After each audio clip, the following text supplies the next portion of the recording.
미가가 총 7장으로 구성된 아주 짧은 선지서이죠. 7장으로 구성된 미가의 마지막 부분입니다. 미가라고 하는 이름의 뜻은 누가 여호와와 같은가 이런 뜻입니다. 미가라고 하는 이름 자체가 그래요. 누가 여호와와 같은가. 오늘 7장 18절에 보면요, 미가가 자신의 이름을 빗대어서 주와 같은 신이 어디 있으리까 이렇게 고백하는 부분이 나와요. 세상에 여호와 하나님과 같은 분이 어디 있겠냐면서 이스라엘 백성들에게 오직 여호와 하나님만 섬기라 라고 당부하는 부분이 7장 18절입니다. 세상에 하나님의 자리를 차지하려고 하는 것들이 굉장히 많죠. 물질이 사람을 위로하는 척하면서 하나님의 자리를 넘봅니다. 쾌락이 사람을 위로하는 척하면서 하나님의 자리를 넘봐요. 때로는 환경이 사람에게 위로를 주는 척하면서 하나님의 자리를 넘보려 하고 있습니다. 그러나 이런 세상이 주는 위로는 결코 오래가지 못합니다. 세상이 주는 위로는요, 다 유통기한이 있어요. 세상이 주는 위로는 유통기한이 있어요. 금방 좋았다가 금방 또 시그러들고요. 금방 위로가 되었는데 돌아서면 위로가 안 되고, 저 사람한테 위로가 됐는데 나에게는 또 위로가 안 돼. 그런 일들이 많다는 거예요. 그러나 여호와 하나님께서 주시는 위로는 유통기한이 없는 영원한 위로인 것입니다. 그래서 누가복음에 보면요, 예수 그리스도를 소개할 때 누가복음 2장 10절에 보면 이렇게 소개하고 있어요. 천사가 이르되 무서워 말라, 보라 내가 온 백성에게 미칠 큰 기쁨의 좋은 소식을 너희에게 전하노라. 여기 큰 기쁨의 좋은 소식 반복하고 있죠. 큰 기쁨의 좋은 소식이라고 예수님을 소개하는 거예요. 큰 기쁨의 좋은 소식은 다른 세상에 있는 어떤 소식도 전부 다 유통기한이 있고 기쁨의 적용 범위가 있고, 미국 사람에게는 기쁜데 한국 사람에게는 안 기쁜 일들이 있을 수 있고요. 중국 사람들도 기뻐하는데 한국 사람은 별로 이렇게 안 기쁜 일들이 있을 수 있는 거죠. 그런데 예수님의 소식은 전 세계 모든 사람들에게 기쁨이 되니까 그 기쁜 예수님의 소식을 큰 기쁨의 좋은 소식이다 이렇게 얘기하는 겁니다. 이것처럼 예수님의 위로는 전 세계 모든 사람들에게 미치는 위로라는 거예요. 선지자 미가가 활동했던 시기를 미가서 1장 1절에 보면 유다 왕 요담과 아하스와와 히스기야 시대에 이렇게 설명하고 있거든요. 도표를 보면 이렇습니다. 이게 남북 이스라엘의 그 왕들의 계보를 쭉 왕들과 이제 선지자 활동을 이렇게 표시한 건데요. 미가가 여기 있습니다. 미가가 여기서 활동한 거예요. 그리고 미가가 활동하던 시기를 요담과 아하스와 히스기야, 남유다의 요담, 아하스, 히스기야 요때에 미가가 활동했다 이렇게 얘기하고 있어요. 미가가 활동하고 나서 미가가 활동하고 불과 얼마 지나지 않아서 북이스라엘이 멸망합니다. 아수르에 의해서 북이스라엘 722년에 멸망하니까요. 미가가 활동하고 조금 지나서 북이스라엘이 멸망하는 거예요. 그리고 나서 한 120년 후에 이제 남유다도 바벨론에 의해서 멸망하게 되는 거죠. 그래서 이미 4장 10절에서 바벨론 거리에서 거주해야 된다. 이 말이에요. 너희들이 곧 이제 멸망하게 된다. 너희들이 남유다, 너희들 바벨론에 의해서 멸망하게 된다. 그러니까 당연히 잡혀가니까 바벨론 그 거리에서 거주해야 된다. 그 말인 것이에요. 이제 더 이상 돌이킬 수 없는 거예요. 이제 금식을 한다 해도 하나님의 결정을 돌이킬 수 없는 거죠. 울며 불며 하나님께 매달린다 해도 이 하나님의 결정을 바꿀 수가 없는 것입니다. 이제 남은 것은 이미 결정된 징계 앞에서 이미 결정된 하나님의 징계가 결정되어 있는 그 이스라엘을 위로하는 것밖에는 다른 방도가 없는 거예요. 그래서 하나님이 미가 선지자를 통해서 위로를 전하고 있는 것입니다. 하나님이 매를 드실 때는요, 아직 희망이 있는 거예요. 그러나 더 이상 징계도 하지 않아, 더 이상 간섭도 하지 않아, 내가 무슨 짓을 해도 하나님이 내버려 두셔. 그냥 하나님이 나한테는 전혀 아무 말도 안 하셔. 죄를 지어도 뭐라 안 하시고 뭐 내가 마음대로 살아도 뭐라 안 하죠. 하나님 나를 냅두셔? 좋다. 그냥 하나님도 나를 냅두시는 거야. 이제 아이씨구나 잘됐다. 그럴 일이 아니에요. 이거는 그럴 일이 아니에요. 하나님이 간섭하지 않을 때는요, 갈 때까지 간 거예요. 이제 그러니까 하나님 포기하신 거예요. 여러분, 때로는요 하나님이 나의 삶을 간섭하실 때 감사하셔야 돼요. 내가 내 마음대로 살고 싶은데 자꾸 하나님이 귀찮게, 하나님이 자꾸 나를 귀찮게, 내 마음대로 살고 싶은데 하나님이 자꾸 나를 막 못살게 굴고, 때로는 막 때리시기도 하고, 때로는 막 이 호통을 치기도 하고. 그때 감사하셔야 돼요. 하나님 포기하시면요 아무 말도 안 하셔요. 그냥 냅둔다고요. 네 알아서 해라고. 그때가 가장 비참한 거예요, 사실은. 여러분, 인생을 살다가 하나님이 나에게 침묵하시는 일이 없도록 하셔야 돼요. 하나님이 나에게 침묵하지 않도록. 아주 작은 일에도 하나님이 나에게 간섭해 주시도록. 아주 머리에서 뭔가 생각할 때쯤 벌써 하나님이 경고하시도록. 그게 가장 복된 삶이라고요. 근데 지금 남유다, 북이스라엘은 말할 것도 없고 남유다도 이제 더 이상 하나님이 간섭하지 않은 그런 상태까지 간 거예요. 이 갈 때까지 간 거죠. 그래서 지난주 6장에서요 이스라엘은 여호와 하나님의 변론을 듣고 재판장의 최종 선고와 같은 하나님의 심판, 즉 너희들이 하나님이 예비하신 매를 맞으라, 그것이 여호와를 경외하는 것이다 라고 심판의 선고를 들었습니다.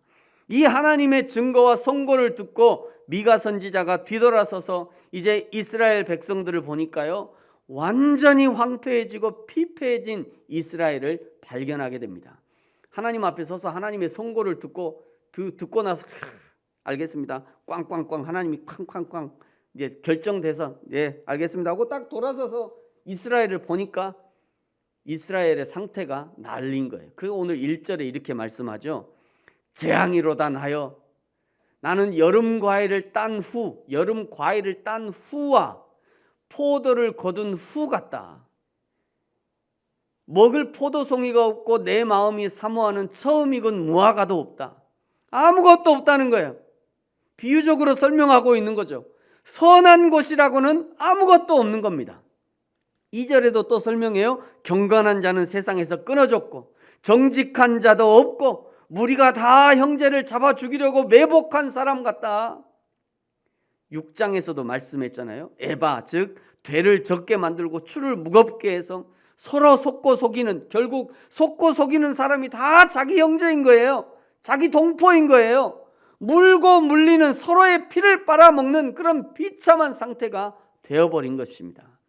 3절에 보니까요, 두 손으로 악을 부지런히 행하고 재판관은 뇌물을 구하고 권세자는 마음의 욕심을 말하고 또 둘이 서로 또 결탁한대요. 또 신기하죠? 꼭 이런 사람들은 서로 또 통해, 또 서로 또 결탁을 해. 어떻게 하면 더 속여볼까 하고 서로 결탁하는 겁니다. 4절에 보니까 가장 선한 자라도 찌르는 가시와 같고 가장 정직한 자라도 찔레 울타리보다 더하다. 그러니 파수꾼의 날, 형벌의 날이 임할 수밖에 없다는 것을 말씀하고 있는 겁니다. 이런 상태이니 미가 선지자가 이렇게 당부하죠. 5절에 보니까요, 너희는 이웃을 믿지 말아라. 친구를 의지하지 말아라. 내 품에 누운 여인에게라도 말하지 말아라. 6절, 아들이 아버지를 멸시하고 딸이 어머니를 대적하고 며느리가 시어머니를 대적하니 사람의 원수가 곧 자기 집안 사람이 될 것이다. 그야말로 불신으로 가득한 가정이 된 것이죠. 불신으로 가득한 사회가 되어버린 것이에요. 여러분, 이 구절은요 마태복음 10장 34절에서 예수님이 제자들을 부르시고요, 그리고 제자의 삶을 살 때 일어나게 될 일들을 설명하시면서 인용했던 구절이에요. 예수님이 마태복음에서 이렇게 말씀하셔요. 내가 세상에 화평을 주러 온 줄로 생각하지 말라. 화평이 아니요 검을 주러 왔노라. 내가 온 것은 사람이 그 아버지와 딸이 어머니와 며느리가 시어머니와 불화하게 하려 함이니 사람의 원수가 자기 집안 식구일 것이다. 그러면서 예수님이 제자들이 이런 세상 가운데 어떻게 살아야 되냐? 아니 그럼 예수님, 이런 상황에서 우리가 어떻게 살아야 돼요? 예수님이 설명해 줘요. 37절에 보니까 아버지나 어머니를 나보다 사랑하는 자는 내게 합당하지 아니하고 아들이나 딸을 나보다 더 사랑하는 자도 내게 합당하지 아니하며 또 자기 십자가를 지고 나를 따르지 않는 자도 내게 합당하지 아니하니라. 39절 자기 목숨을 얻는 자는 잃을 것이요 나를 위하여 자기 목숨을 잃는 자는 얻으리라. 이 마태복음의 이 구절은 예수 그리스도를 따르는 자들이 희생을 각오하고 따르지 않으면 안 된다는 것이에요. 심지어는 자기 목숨을 잃을 것을 각오하고 따라야 한다는 것을 예수님이 말씀하시는 겁니다. 여러분 같은 맥락에서요, 이스라엘의 부패상을 돌아본 미가 선지자의 고백이 바로 7절에 이 같은 맥락에서 7절을 고백하고 있는 거예요. 여러분 우리 7절 다시 한번 읽어볼까요? 7절입니다. 시작. 오직 나는 여호와를 우러러보며 나를 구원하시는 하나님을 바라보나니 나의 하나님이 나에게 귀를 기울이시리로다. 아멘. 더 이상 이스라엘 자체에 희망이 없다는 것입니다. 완전히 썩어 문드러진 나라와 백성에게는 아무런 희망이 없고 오직 여호와 하나님만 희망이 있다는 것이에요. 지금 그를 고백하고 있는 거죠. 마가복음 10장에서요 부자가 구원을 얻는 것이 낙타가 바늘길을 통과하는 것보다 어렵다고 말씀하시자 아니 그러면 누가 구원을 받을 수 있습니까? 제자들이 이렇게 묻죠. 그때 예수님이 이렇게 대답했어요. 사람으로는 할 수 없으되 하나님으로는 할 수 있다는 거죠. 사람으로는 할 수 없으되 하나님으로는 그렇지 아니하니 하나님으로서는 다 하실 수 있느니라. 여러분 사람에게 철저하게 절망해야 그 다음에 하나님을 바라보게 돼요. 나 자신에게 철저하게 절망해야 사람은 비로소 하나님을 바라보게 된다는 거예요. 난 안 되는구나. 나는 안 돼. 나는 안 돼. 그때야 비로소 사람이 하나님을 보게 된다는 거예요. 하나님 좀 도와주십시오. 난 안 됩니다. 난 안 될 것 같아요. 하나님 좀 도와주세요. 그때야 비로소 하나님을 본다는 거예요. 때로는 내가 의지하는 사람이 나에게 절망감을 가져다 줄 때 그때 세상이 무너지는 아픔을 경험하지만 그러나 그때가 하나님을 바라볼 타이밍이라는 거예요. 그때가. 여러분 베드로가 위대한 것은 그저 바다에 빠져가면서도 가까이 있는 동료들에게 구해달라 하지 않고 가까이 있는 배 쪽으로 헤엄쳐 가지 않고 오히려 멀리 있는 예수님께 구원을 요청해요. 아니 지금 자기 바로 뒤에 동료들이 있잖아요. 배에서 그냥 떨어졌으니까 배에서 그냥 내려왔으니까 바로 뒤에 동료들이 있잖아요. 바로 뒤에 배가 있다고요. 세상에 생각해 보세요. 여기서 푹 떨어져갖고 푹 떨어지면 손만 뻗으면 바로 배가 여기 있잖아요. 근데 이 배, 아이고 나 좀 구해줘 이래야 되는데 베드로가 그렇게 하지 않고 예수님이 저기 있는데 그 예수님께 예수님 저 좀 도와주세요. 이게 보통이 아니라는 게 이게 베드로의 위대함이 거기 있다는 거예요. 멀리 있는 예수님께 구원을 요청한 거예요.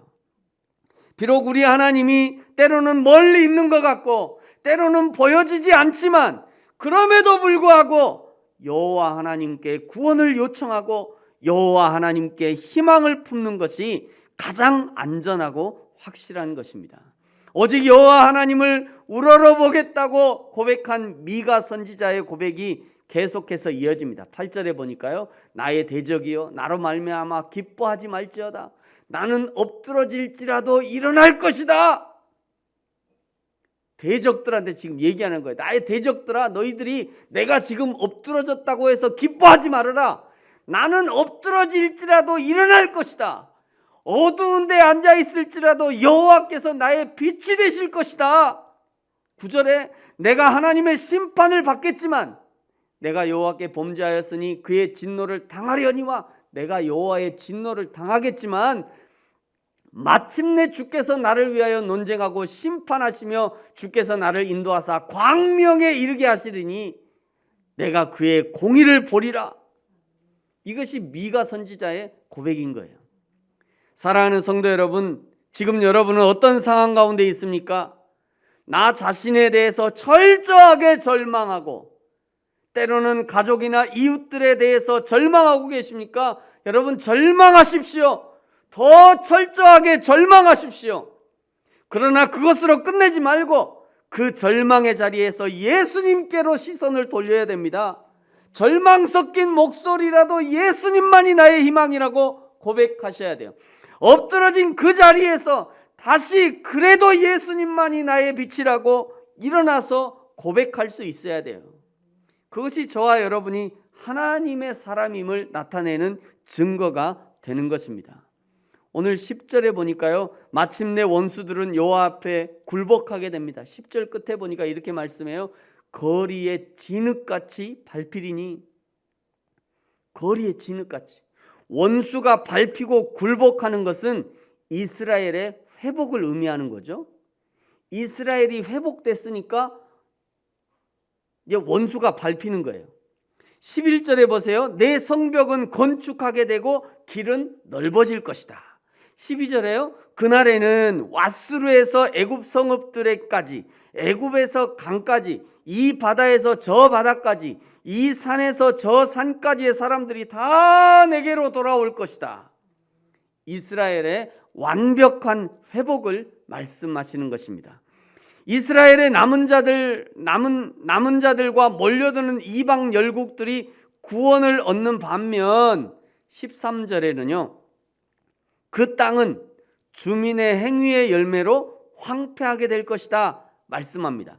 이스라엘 백성들은 포로에서 해방되어서 회복이 되지만 그러나 그 땅, 백성들이 살던 예루살렘 땅, 백성들이 이제 포로에서 돌아와야 되는데 그 돌아올 이스라엘 땅 있잖아요. 예루살렘 땅.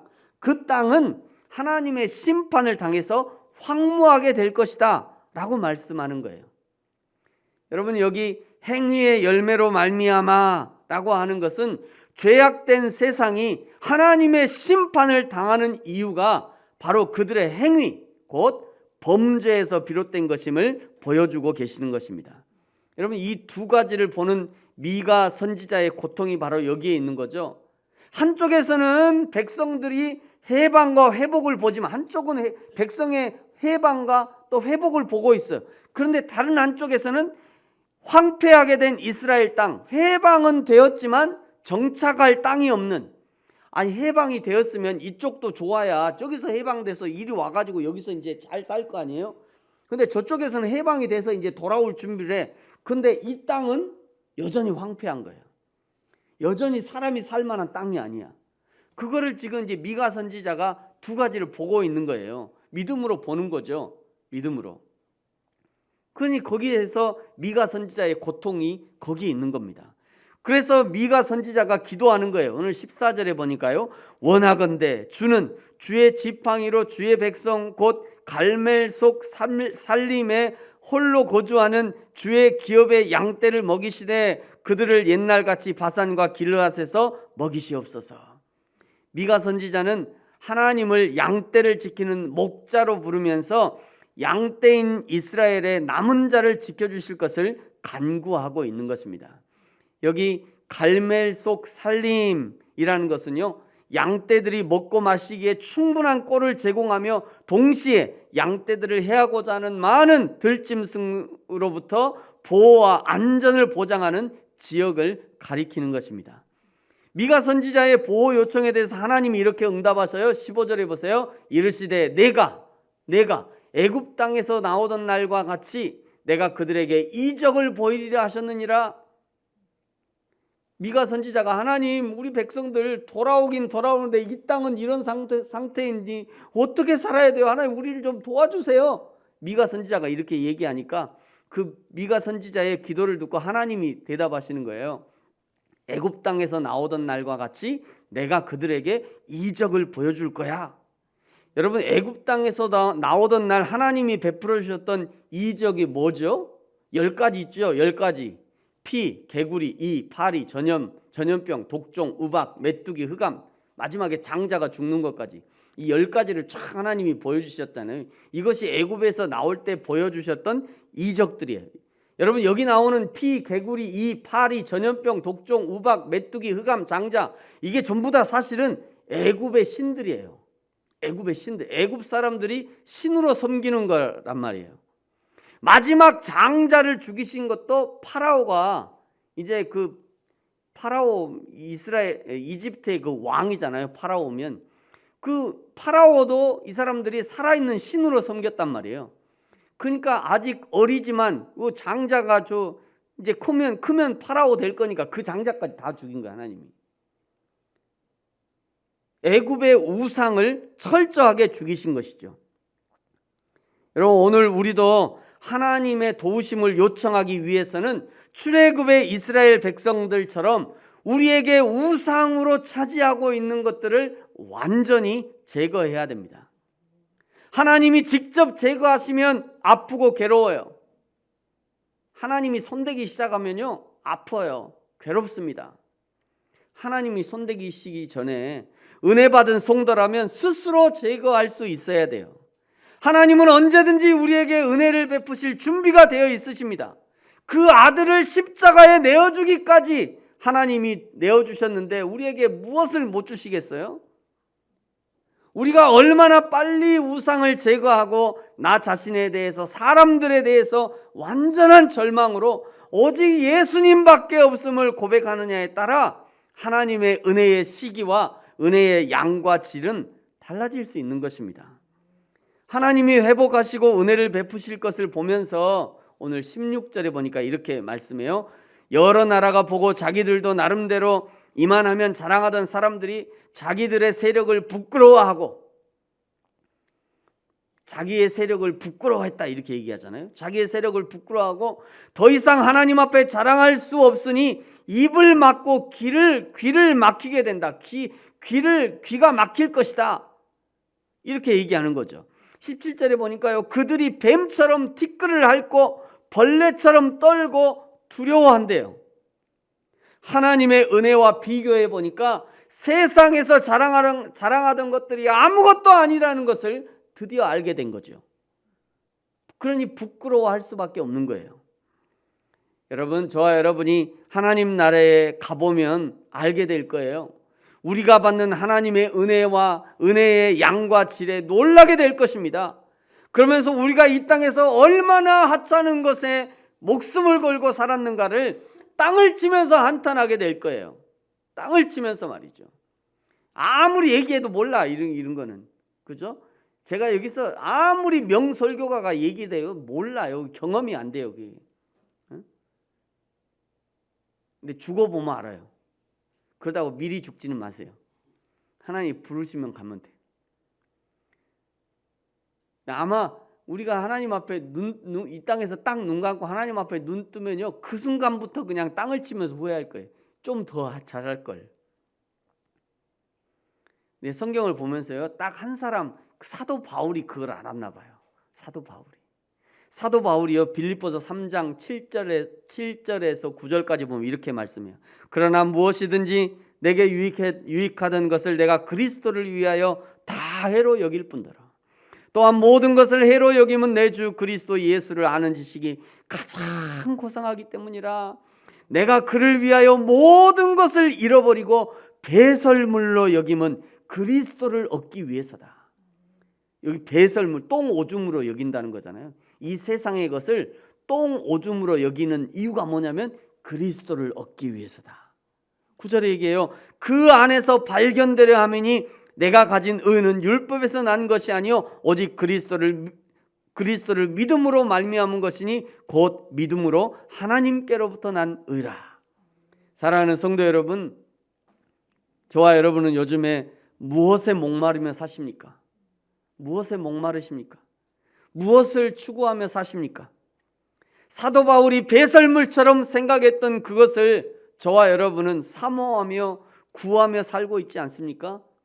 오직 여호와 하나님이 주시는 은혜를 사모하고 그 은혜가 우리가 누릴 수 있는 가장 선하고 아름다운 것으로 생각하고 인정하는 저와 여러분이 되어지기를 예수님의 이름으로 축복합니다.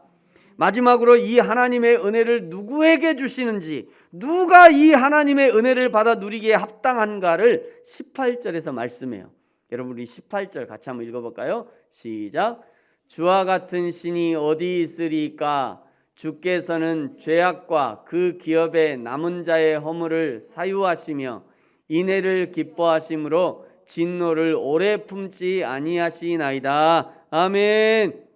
이 하나님의 사유하심의 인내와 용서하심의 은혜를 누구에게 주시는가? 누구에게 주신대요? 남은 자에게 주신대요. 남은 자에게 주신대요. 여러분 여기 남은 자란 누구인가? 비록 포로로 잡혀가는 어려운 상황 가운데도 여호와 신앙을 포기하지 않은 자가 바로 남은 자인 거죠. 세상이 모두 우상 숭배에 빠질 때도 여호와 유일 신앙을 포기하지 않는 자가 바로 남은 자인 거예요. 정의가 무너져가고 예수님을 믿는 신앙이 조롱거리가 되고 교만이 하늘을 찌르는 세상 가운데도 묵묵히 여호와의 길을 가는 자가 바로 남은 자인 거예요. 이 남은 자의 싸움을 사도 바울은요 에베소서 6장에 이렇게 말씀합니다. 우리의 씨름은 혈과 육을 상대하는 것이 아니요 통치자들과 권세들과 이 어둠의 세상 주관자들과 하늘에 있는 악의 영들을 상대함이라. 분명하게 말씀하는 것은요 이 싸움은 단순한 육적 싸움이 아니라 영적 싸움이라고 말씀하는 거예요. 여러분 영적 싸움은요 성령의 도우심이 절대적으로 필요한 싸움입니다. 하나님 앞에 서는 날까지 수행해야 되는 싸움인 것이에요. 하나님이 함께 하시는 싸움인 것입니다. 오늘 19절에 보세요. 다시 우리를 불쌍히 여기셔서 우리의 죄악을 발로 밟으시고 우리의 모든 죄를 깊은 바다에 던지실 것이다. 이런 남은 자 있죠. 남은 자. 그 남은 자를 하나님이 불쌍히 여기시고 남은 자의 죄를 밟으시고 남은 자의 죄를 바다에 던져버리신대요. 죄 없다 하시고 기억하시지도 않겠다. 남은 자의 죄를 이렇게 하겠다는 얘기예요. 20절 이런 자에게 우리 조상 야곱에게 주신 약속을 지키시고 아브라함에게 주셨던 하나님의 인애를 더하시고 약속을 신실하게 지켜주시는 것입니다. 사랑하는 성도 여러분, 여호와 하나님이 2021년 그야말로 코로나 팬데믹이라고 하잖아요. 작년부터 작년, 올해 지금 아무것도 못하고 있잖아요. 기껏해야 주일에 예배 한번 드리는 거 이것도 어려워하잖아요. 이 진짜 경제가 문제가 아니라 하나님을 예배하는 것도 지금 사실은 굉장한 위기 가운데 있어요. 이 코로나 팬데믹 시대에 남은 자로 저와 여러분을 하나님이 불러주셨어요. 가만 돌아보세요. 여러분 주위를 가만 돌아보세요. 이 코로나 팬데믹에 수없는 사람들이 하나님을 떠나고 있습니다. 여러분 그렇다고 지금 오늘 교회 못 온 사람들 하나님 떠났다 그런 얘기 아니에요. 그런 얘기 하는 거 아닙니다. 근데 이 코로나가 되면서 교회를 못 가게 되면서 신앙 자체가 흔들리는 사람이 많다고. 신앙 자체가 여호와 신앙 자체가 흔들리는 사람 많아요. 그래서 원래부터 신앙이 이게 두텁지 못했던 사람들인 거죠. 그러니 이거 팬데믹인 거예요. 여호와 신앙 자체의 의심을 품어요. 성경 자체의 의심을 품는 거예요. 교회라는 것 자체의 의심을 품고 그거를 지켜내지 못하는 사람들이 너무나 많은 거예요. 그럼에도 불구하고 이런 시대 가운데 저와 여러분을 하나님이 남은 자로 불러주셨어요. 이 하나님의 부르심에 날마다 응답함으로 우리에게 주신 믿음을 끝까지 지켜내고 이 믿음의 싸움, 신앙의 싸움을 끝까지 감당할 자로 저와 여러분을 불러주신 겁니다. 부름받은 우리는 이 신앙의 싸움, 믿음의 싸움을 잘 감당해야 됩니다. 육적 싸움이 아니에요. 영적 싸움이에요. 성령의 인도하심 따라 순종함으로 싸워야 되는 그런 싸움인 것입니다. 그러므로 오늘 미가 선지자의 결단이 너무너무 중요해요. 여러분 다시 한번 7절과 8절을 같이 한번 읽겠습니다. 시작. 오직 나는 여호와를 우러러보며 나를 구원하시는 하나님을 바라보나니 나의 하나님이 나에게 귀를 기울이시리로다. 나의 대적이여 나로 말미암아 기뻐하지 말지어다. 나는 엎드러질지라도 일어날 것이요 어두운 데에 앉을지라도 여호와께서 나의 빛이 되실 것이미로다. 아멘. 사랑하는 성도 여러분, 이 미가 선지자의 고백이 오늘 저와 여러분의 고백이 되어지고 그리고 우리의 평생의 고백이 되어지기를 예수님의 이름으로 축복합니다. 같이 한번 기도하겠습니다.